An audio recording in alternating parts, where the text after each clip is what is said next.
When I say the word Halloween, what comes to mind? Skeletons, witches, zombies. What about pumpkins? I mean, pumpkins are pretty much the Halloween food. I don't really think they're eaten that much, but people do stick a knife in them to give them a face, so...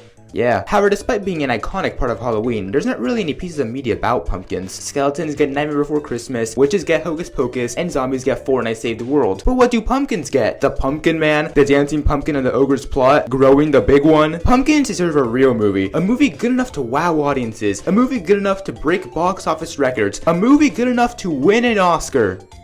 This'll have to do. Spooky the Square Pumpkin is an animated movie that came out in 2004 and was released by Kidtoon Films and Lionsgate. They have a good track record. Anyways, since I've been talking about things that are a bit too scary recently, like FNAF, Probably Playtime, and Don't Get Sniffed, I thought that I would tone down the horror for a bit and talk about something a bit more wholesome.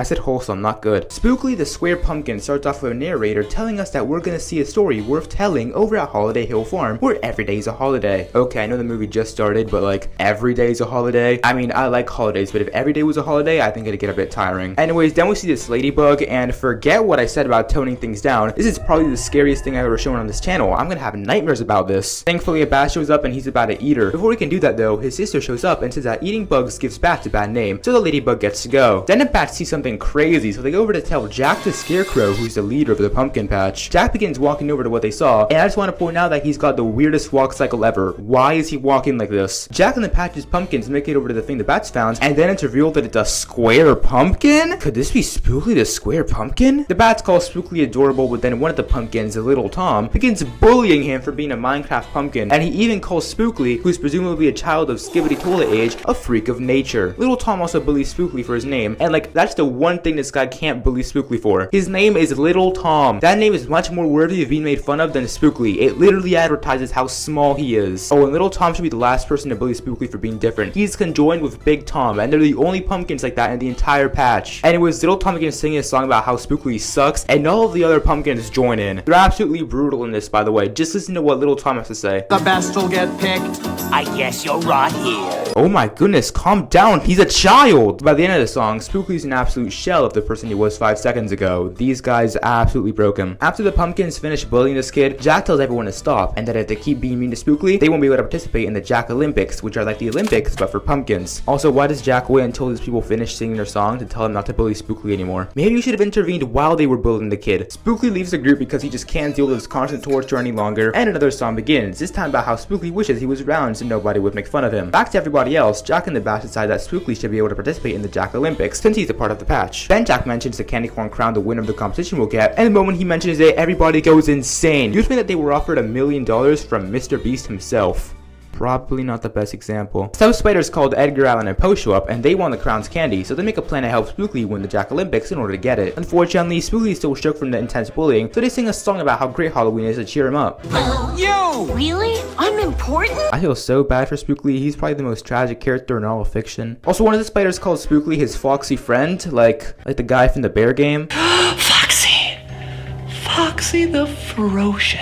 Anyways, now it's time for the Jack Olympics, and Little Tom immediately starts bullying Spookily. He really can't catch a break. The spiders show up and they start defending Spookily, which makes Big and Little Tom resort to violence. I'm pretty sure these guys fully intended to kill Spookily, and the only reason they didn't is because Jack intervened. Before the Jack Olympics start though, the bat from the start of the movie sings a song about how much he loves eating bugs. Okay, so the other songs in this movie either reveal new information or move the plot forward, as songs of musicals should. The first song establishes how much these pumpkins despise his child, the second song establishes how depressed Spookily is, and the third song is the point where Spookily decides to join the Jack Olympics. The bat song doesn't add anything. We already know that this bat eats bugs. The first thing that happens in this movie is him trying to rid the world of this monster, and this song doesn't move the plot forward or add anything, so it's pretty much just here for filler. Maybe I wouldn't mind so much if the song was good, but it's obviously not because this is Spookily the Square Pumpkin. In fact, none of the songs in this movie are good. I honestly think that the ones in my favorite punching bag are better, and they sound like this. Yeah, I got these jeans from outer space! But with that aside, it is time for the first event of the Jack Olympics, which is a race. Spookily walks to the starting line, and this pumpkin, who's called Bobo, gets upset the moment he shows up. I cannot put into words how much these pumpkins hate this child. So the race begins, and Spookily is doing really bad. He can barely even move. Okay, so Spookily is struggling to move so much. How has he been walking the entire movie? Little and Big Tom end up winning the race, but they get disqualified for cheating, and the medal goes to Bobo. Now it's time for the Smack-O-Lantern, which is like bowling, but the pins are living eggplants, and the bowling balls are the pumpkins. Imagine how terrifying being an eggplant in this pumpkin patch must be. Every year around Halloween, these pumpkins round you up and use you as cannon fodder just to get their sick kicks. Little and Big Tom end up knocking down all 10 of the eggplants, so now it's Spookly's turn, and I'm sorry, but this is just really cruel. The game requires you to roll down his pipe to hit the eggplants. Spookly physically can't roll because he's a square. I'm starting to think that Jack just let him participate in the game, so watch him suffer. Anyways, now it's time for the final event, the pumpkin pitch, which is a game where the pumpkins get launched and try to land in this hole. Okay, surely this isn't safe, right? What if a pumpkin misses? Won't they just die? Speaking of which, Spookly completely misses. He doesn't die. I'm starting to think that the pumpkins should stop bullying Spookly. If he can survive this, I think he might be able to teach these guys a lesson. Now that the games are over, it's time to declare the winner, and Jack spent some time figuring out the scores, even though Bobo won all 3 of the games. Like, come on, Jack, it doesn't take a young Sheldon to figure out who won. Since she won, Spiders leave Spookly for Bobo, and it seems like the movie's about to end. But oh no! Now a storm's coming and it's looking pretty dangerous. The pumpkins begin flying everywhere, but since Spookly's a square, he stays in place.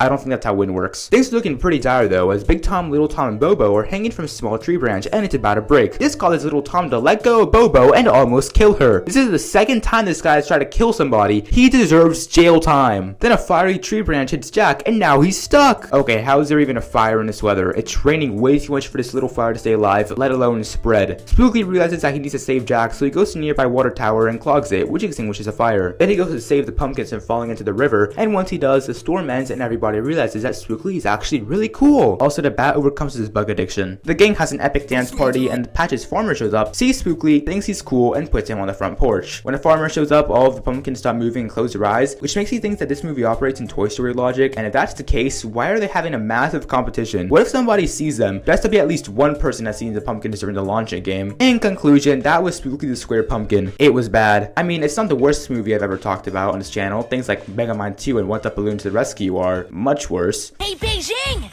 Give me a hand, will ya? The animation in this movie, quite obviously, sucks. The songs are terrible, especially the Bat one, and the movie is just really boring. I really don't know what else to say about this movie that I haven't already. It's not exactly a movie you can make an 8-hour long analysis on. That being said, I want to point out that this movie's on Netflix. Why would they remove masterpieces like Despicable Me 2 and keep Spookly the Square Pumpkin? I mean, at least it legally gives me a way to watch the movie instead of resorting to piracy, but like, I don't know, Netflix, I think you make a lot of money if you re-added Despicable Me 2. Now, if you'll excuse me, I've got to go make an actually good video because this one was pretty rushed. Bye, I guess.